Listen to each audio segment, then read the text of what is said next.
Welcome to the next installment in the story, the Douglas Chronicles, the story of young James Douglas.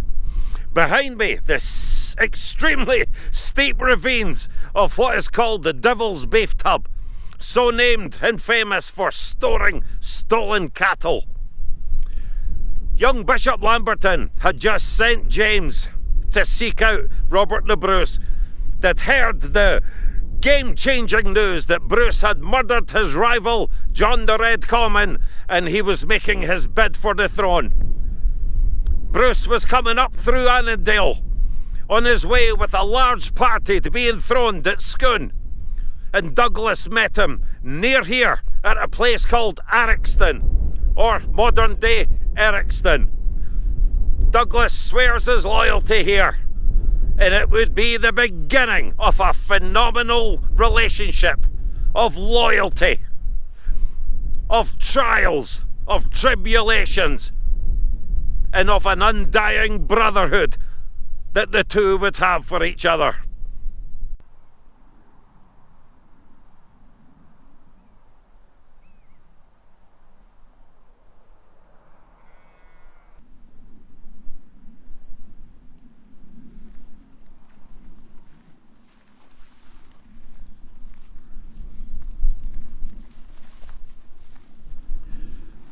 Robert the Bruce had a large party coming in this direction here.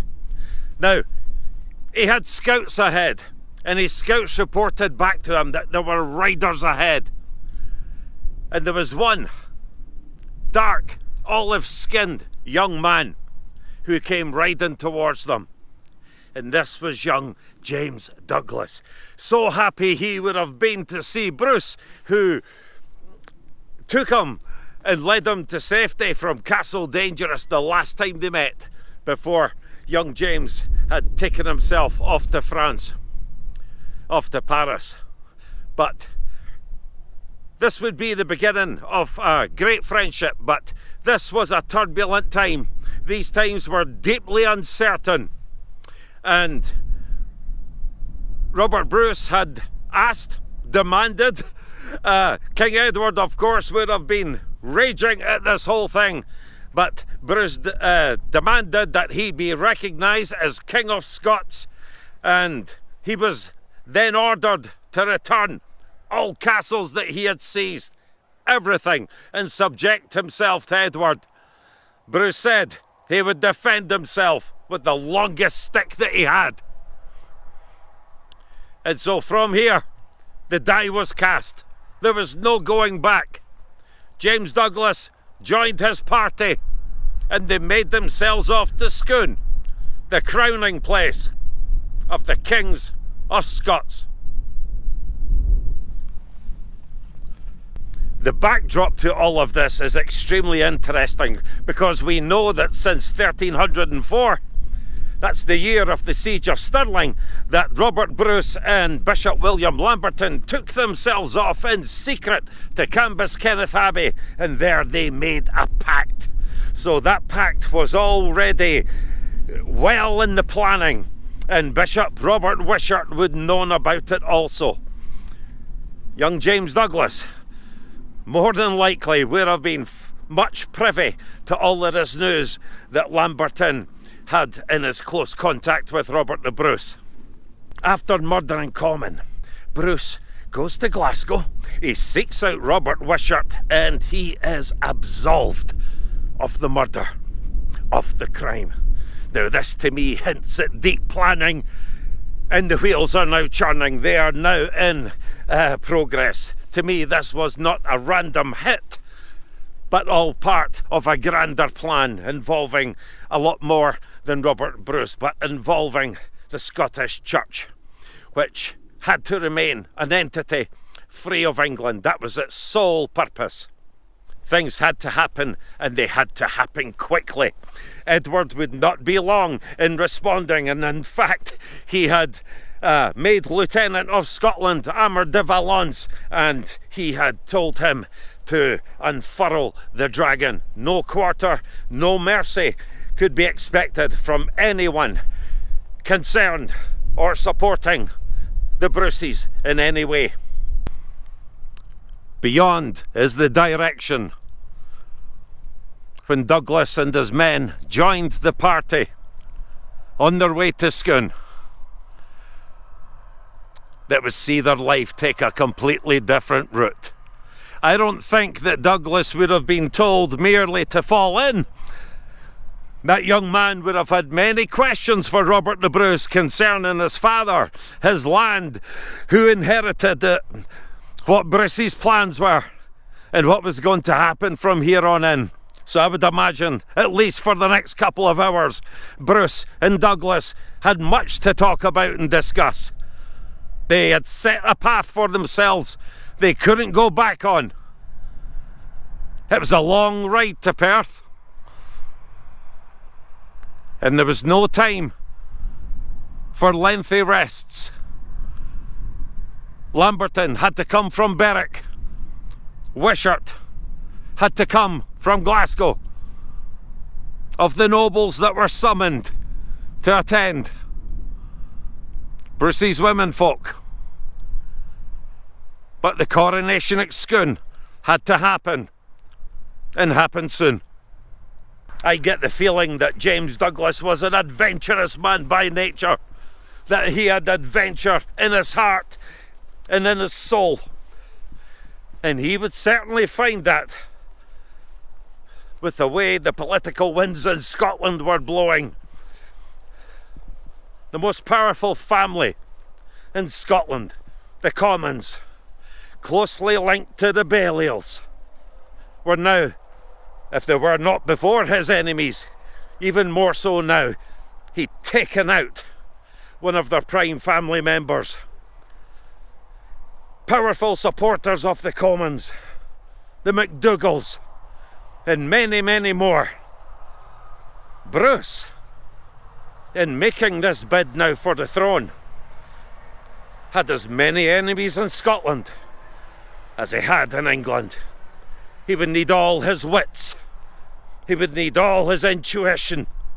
He would need all his combat experience for what lay ahead in the months, and unknown to him, the years to come.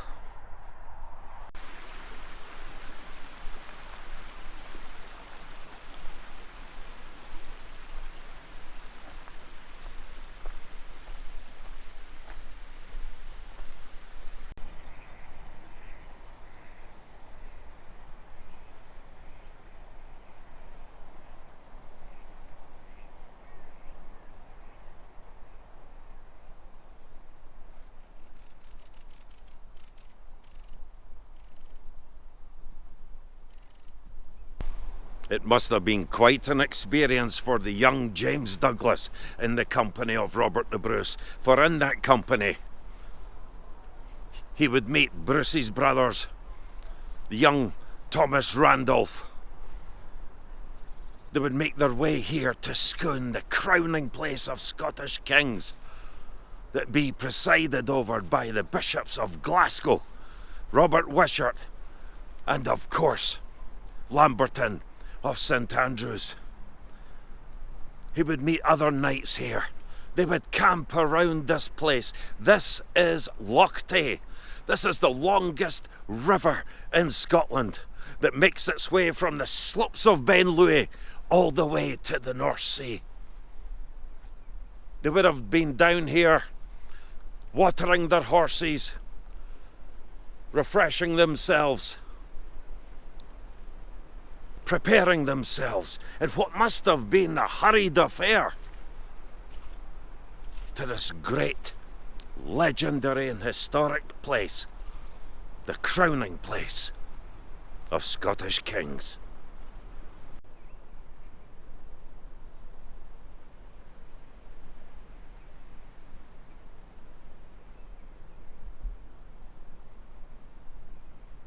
It's important that we grasp and understand the magnitude of what this was.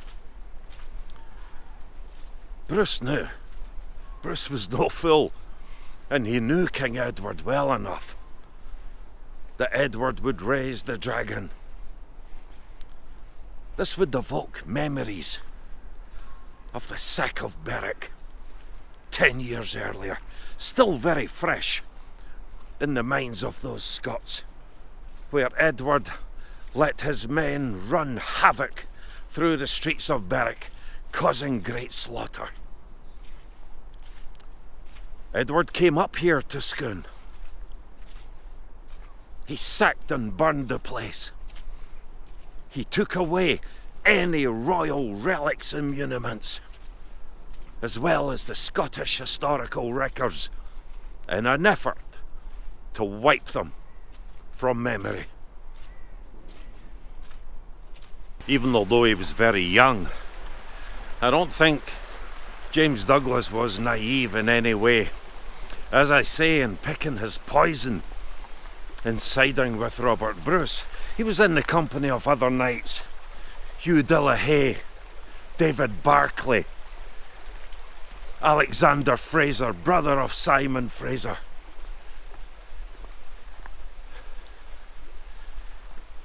But I don't think, even with the most astute of minds, that as they gathered here in this great place for the crowning of this King of Scots, they had no way of knowing how things would play out in front of them. And play out dramatically. They would.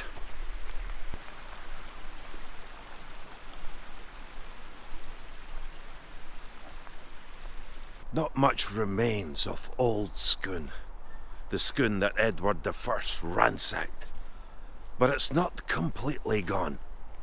There are a few ancient relics, and they're very important as they give us an image of a place that survived the wrath of Longshanks.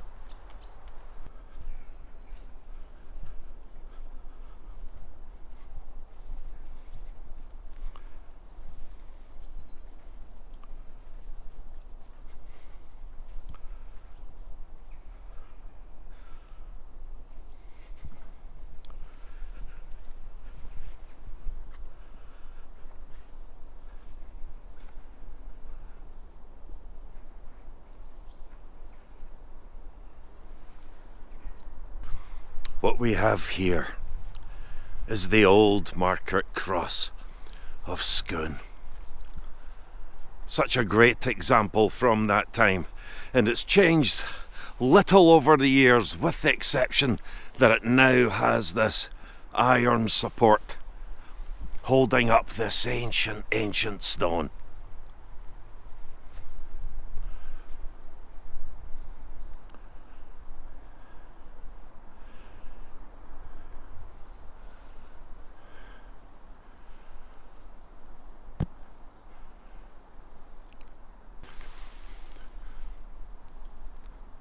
This is one of the remnants surviving, while the rest of the place was put to flames.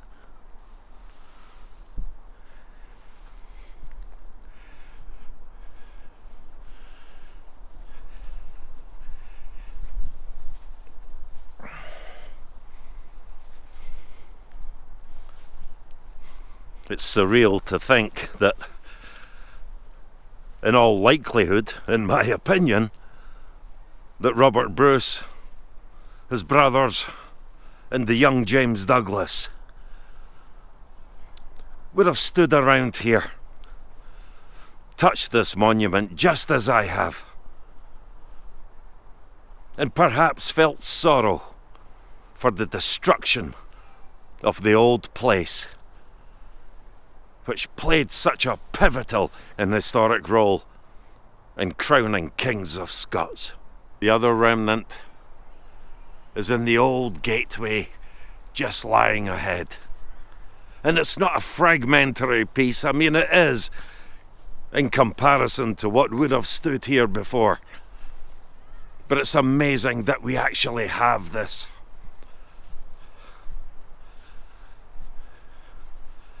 As I say, I'm sure in the day before the crowning of Bruce, Bishops Wishart, Lamberton, and all of the company the knights would have gathered here, looking at this gateway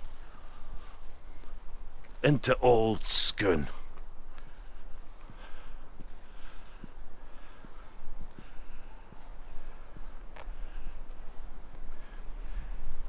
Even what looks like a guarded gateway here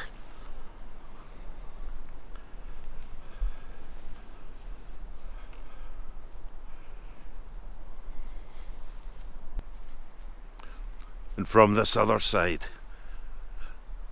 we get a nice glimpse into this old structure here, this old gatehouse.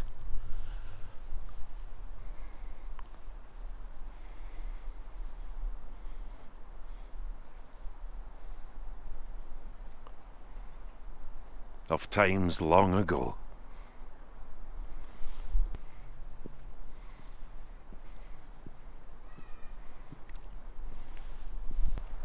And so on March the 27th, 1306, Robert Bruce was crowned King of Scots.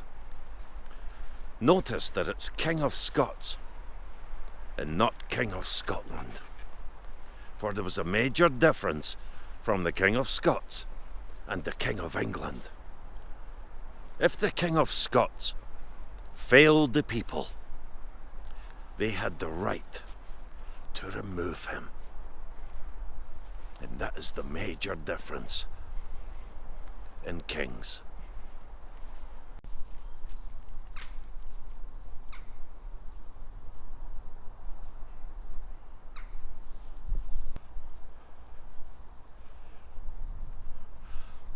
This is the site of the enthronements of the Kings of Scots and of Scottish parliaments. The mound is said to have been formed by lords carrying earth in their boots. After swearing loyalty to their king on their own land, they deposited the soil to create the mound as we see it today. What an occasion this must have been, with all those people gathered around. This is Moot Hill. What we have ahead here is a replica of the Stone of Scone, otherwise known as the Stone of Destiny.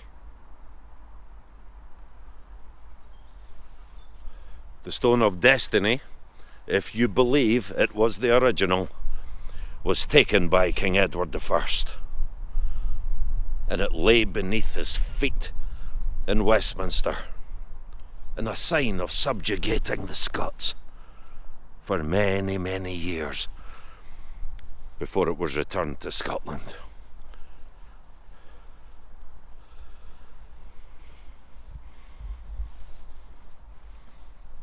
Here we have the names of the kings. David, enthroned in 1124. Macbeth, enthroned 1040. Robert II, enthroned 1371. Kenneth MacAlpin, 843. And as we come up here, Robert de Bruce, enthroned 1306.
Although Bruce was crowned in March 1306 on the 27th, there was something missing that really made this crowning of this new King of Scots legitimate.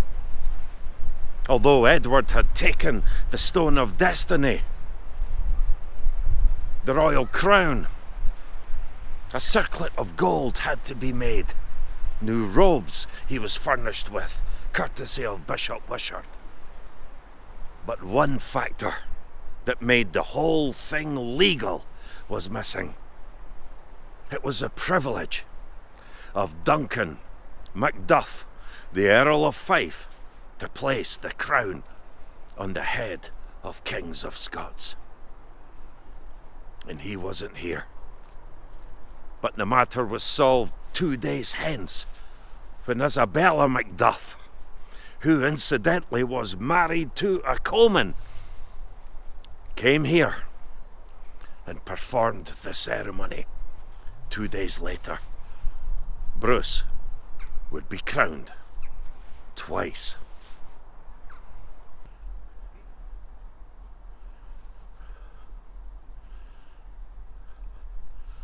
The old Abbey of Scone is now long gone, in the living quarters of those knights, the Abbot of Scone, where the bishops would have lived, everyone of importance who was attending. Where now the modern day Scone Palace now stands.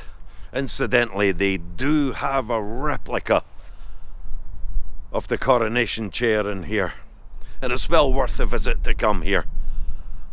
But the old abbey, sacked and burned by Edward, is long gone. But I am grateful for the relics that we've just seen that are still there. And the fact that this old mound of so high a significance in Scotland's history is still here for all to see and walk on. After being crowned here, things would not be easy, and Robert Bruce trying to rally support and get those in Scotland to swear fealty to him.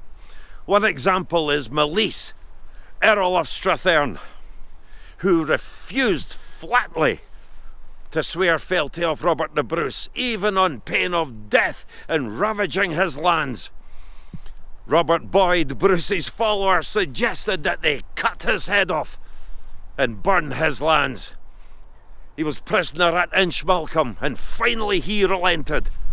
But he swore he would not take part in any war on Aymer de Valence, Edward the First man, coming north. Once Aymer de Valence crossed at Berwick, he ravaged the lands of Simon Fraser, also of Gilbert de la Haye. Edward was not pleased at him and called him a traitor after showing him much courtesy. Aymer de Valence would capture Robert Wishart, the bishop, at the castle in Cooper. And Edward I is said to have been so happy as if they had indeed cut the Earl of Carrick, Robert Bruce himself, the traitor king. Aymer de Valence came north. Wishart and Lamberton himself, also captured, were sent south in irons. And de Valence and his force, not only of English but of anti-Bruce Scots, made their way and holed up in the town of St John's Town, Perth. This is the River Tay.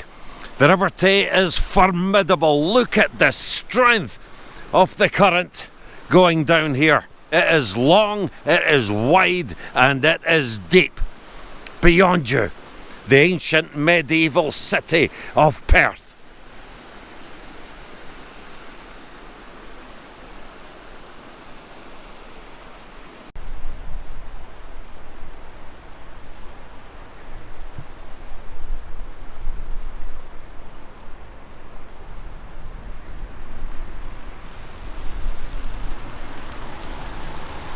Now it's 3 months after Bruce's coronation in March.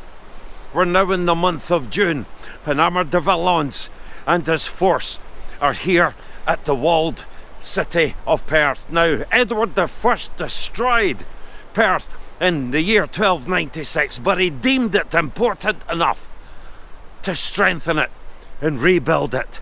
So in Bruce's time, it was a formidable place to come and face. In the 1700s, it's estimated that the population of Perth was around 4,000. So to calculate an estimate in Bruce's time, back in 1306, I would go for between 1,000 and 1,500 people.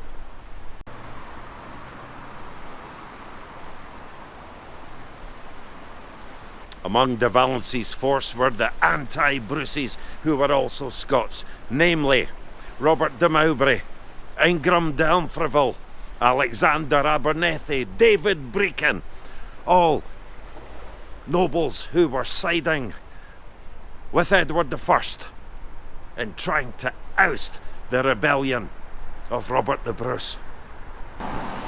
The city of Perth had a number of gates, 4 main gates where guards would control trade and people coming in and out of the city. Beyond you is what would have been known as a South Gate. There is also the Skinner Gate, Turret Brig, and it's thought that Bruce showed up here on the 25th of June and came from the west of the city.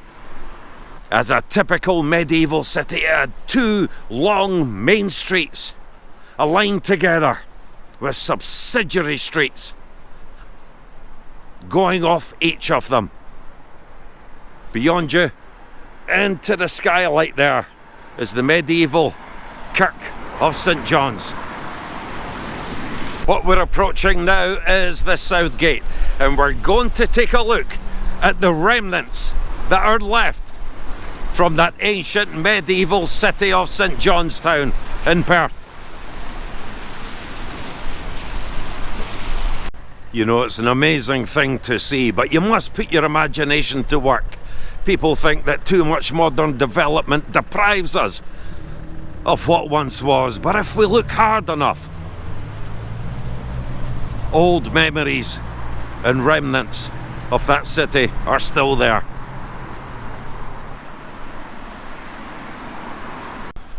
Perth would have been considered a very safe place while the Scottish rebellion was going on. Edward I had secured this place reasonably well. What we have ahead is the old medieval kirk of St John's.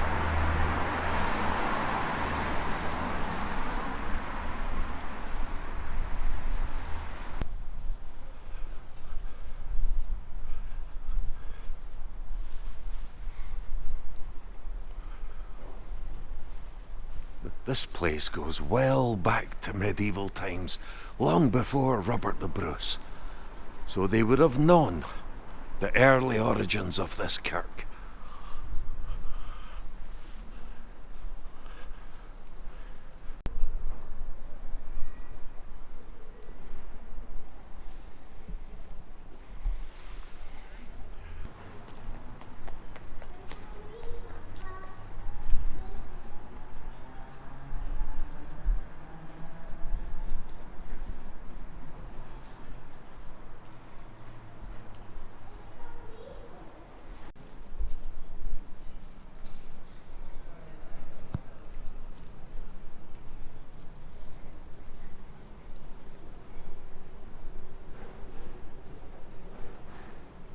I often wondered what it was that Bruce just really hoped to achieve when he came here. He turned up, approaching from the west, with a force of men, probably numbering anywhere from 1,000 to 1,500, young James Douglas among them. Now it's said that some of his men wore linen over their surcoats to conceal their identity. They knew just what it was to go against the King of England.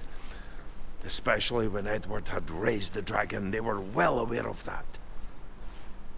Bruce offered de Valence to come out and fight. Now, one of the chroniclers tell us that de Valence was up for the fight. But Ingram d'Amfreville, and he will crop up throughout this history, persuaded him to not go out and fight that day, but to arrange to meet Bruce on the morrow, where troops were rested, and also because of a religious day that they should not fight. Bruce, Ingram d'Amfreville said, would be too credulous not to do this. He certainly was in no position to lay siege. So he retired with the promise of a battle on the morrow to the nearby Methven woods.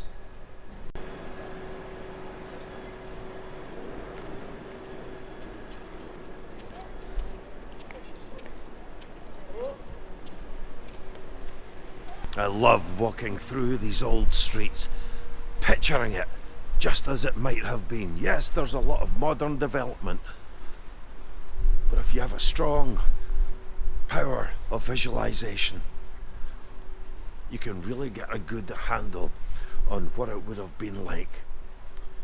We've come on to George Street, and there's a vennel that veers off of George Street. And what it has at the end of that vennel is one of the remaining old pieces of Perth, which are thought to be part of the old city walls.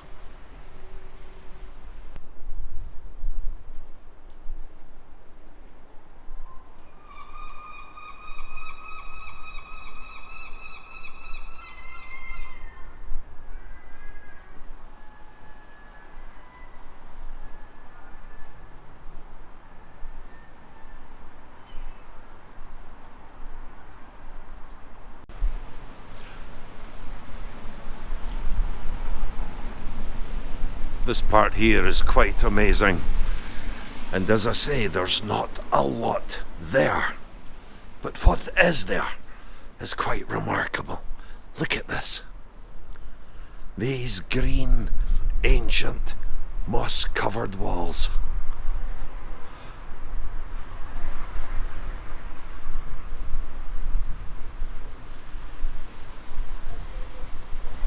A portion of the old city wall.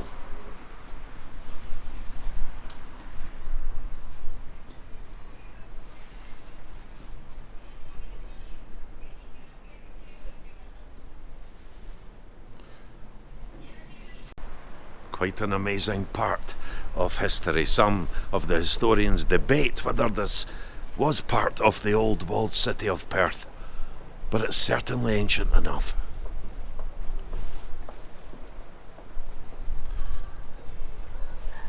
This here is known as Red Brig. And as you can see, part of the old water lade going by the old wall over there.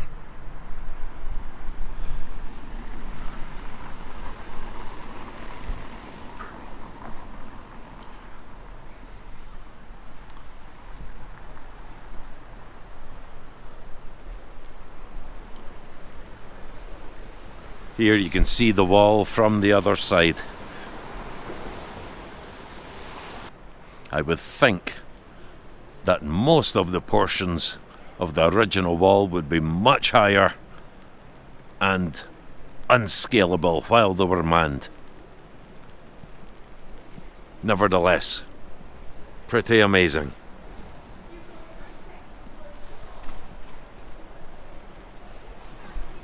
This concert hall over here is the site of the old Perth Castle, unrecognisable now, which was a victim of a flood a good deal earlier than this period we're speaking about.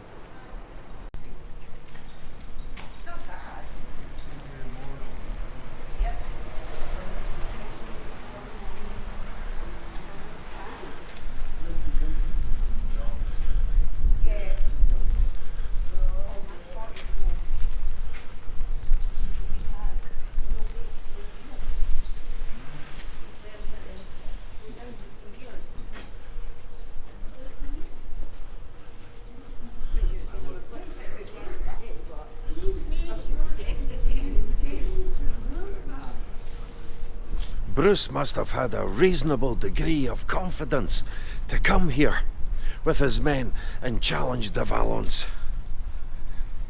I sometimes wonder if he really thought that de Valence would come out and fight. He had to expect that to a degree, I suppose. Perhaps it was a tactical move to show face, to show force, and to show that he wasn't running.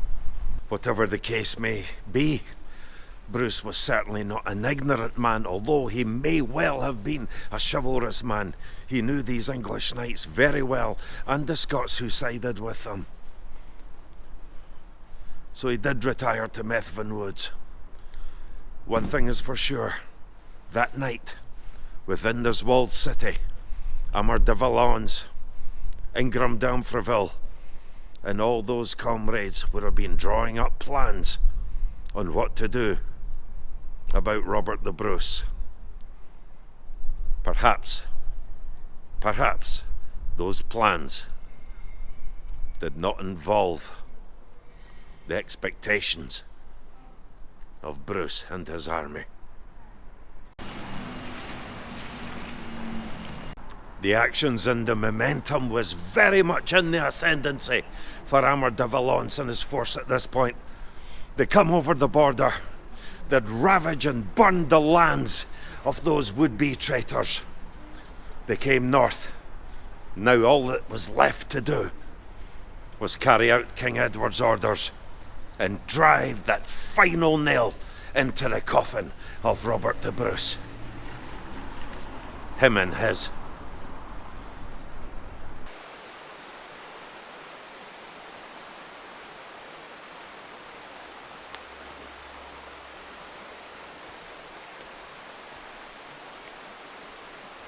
Bruce has failed to entice Aymer de Valence and his English force and the anti-Bruce Scots with him out of the walled city of Perth to fight. So he's retired 6 miles west to Methven woods. They make camp, they forage for food, they prepare their beds. I often wonder what it was like and what the talk was around the campfires that night. For many, certainly including young James Douglas, as far as we know, it was his first taste of battle. What's it like when impending battle is approaching and you're about to face it? As they put the fires out and retired to their beds and closed their eyes, I often wonder what was in the minds of each and every one of those soldiers about to face the forces of King Edward I. Join me for the next episode in the Douglas Chronicles, where we follow the young James Douglas, where he would indeed get his first taste of battle. But that first taste of battle would not turn out the way Douglas, Robert the Bruce, or anyone in that force thought it would. And it would result in them being hunted like dogs as outlaws in the wilds of Scotland.